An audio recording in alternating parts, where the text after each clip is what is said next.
Hello, नमस्ते। कैसे आप सब। आज की हमारी कहानी है सुनवाई। चलिए दोस्तों, कहानी शुरू करते हैं।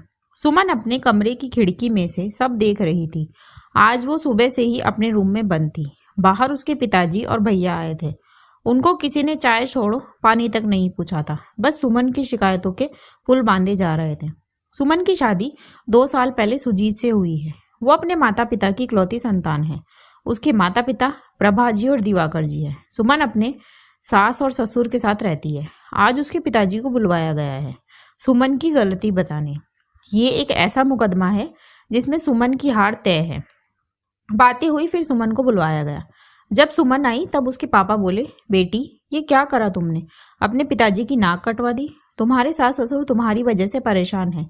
तुम अभी के अभी इनसे माफी मांगो। तब सुमन बोली, पिताजी मैं माफी जरूर मांगूंगी, पर पहले मेरी गलती बताओ। फिर दिवाकर जी बोले, देखा आपने, ये आपकी नहीं सुन रही है तो हमारी क्या इज्जत करेगी। पर गलती आपकी नहीं है, आपने इसे संस्कार सही नहीं दिए। पर गलती आपकी ही है, आपने इसे सही संस्कार नहीं दिए। फिर सुमन बोली, पिताजी आज मेरी बातें आप सबको बुरी लग सकती है, इसीलिए मैं पहले से ही माफी चाहती हूँ। पर इन लोगों ने मेरे पीठ पीछे क्या बातें कही मुझे पता नहीं है, इसलिए मैं चाहती हूँ कि सब बातें मेरे सामने हो। फिर प्रभा जी बोली, अरे हम तेरी तरह बेशर्म नहीं है जो ऐसी बातें सबके सामने बोले।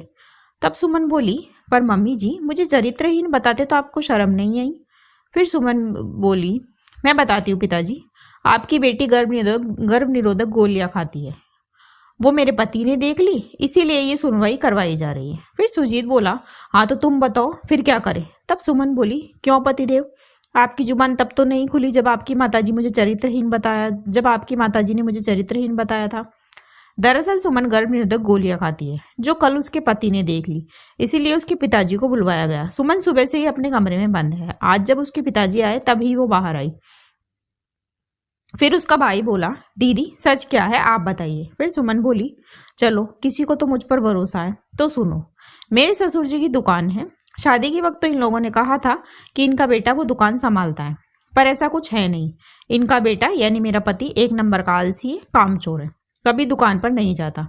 मेरे ससुर जी रोज कहते हैं दुकान पर आने को, पर ये 11 बजे से पहले सोकर नहीं उठते। और इस बात का ठीकरा भी मेरी सास मेरे सर फोड़ती है, कहती है कि शादी की बाद ये ऐसे हुए हैं।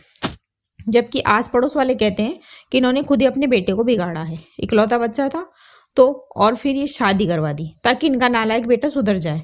जैसे मैं कोई स्कूल की टीचर हूँ जो इनके बिगड़े बच्चे को सुधार दूंगी। ये दुकान पर तब जाते हैं जब इनको पैसे लेने होते हैं, बस। ससुर जी तो खुद इनसे परेशान रहते हैं।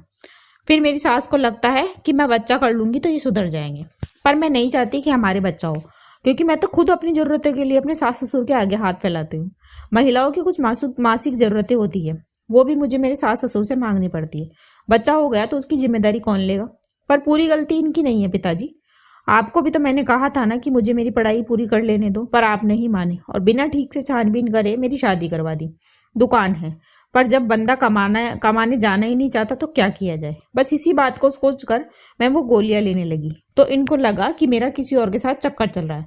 फिर सुमन का भाई खड़ा हुआ और हाथ जोड़कर बोला, जीजा जी मैं अपनी बहन को अपने साथ लेकर जा रहा हूँ। जब आप इस लायक हो जाओ कि अपनी बीवी की जरूरतें पूरी कर सको तब इसे लेने आ जाना, नहीं तो मैं अपनी बहन को खुद इस लायक बनाऊंगा कि वो कमाकर खा सके। चलता हूँ चलिए पिताजी, उसने अपने पिताजी से कहा। दोस्तों, शादी जल्दबाजी में करने वाला फैसला नहीं है। इसी मैसेज के साथ कहानी खत्म होती है। कहानी आपको कैसी लगी मुझे कमेंट बॉक्स में ज़रूर बताएं। ऐसी ही और कहानियाँ सुनने के लिए मेरे चैनल KNY के हिंदी कहानियाँ को सब्सक्राइब ज़रूर करें। थैंक यू सो मच दोस्तों, thanks for watching, do like share and subscribe.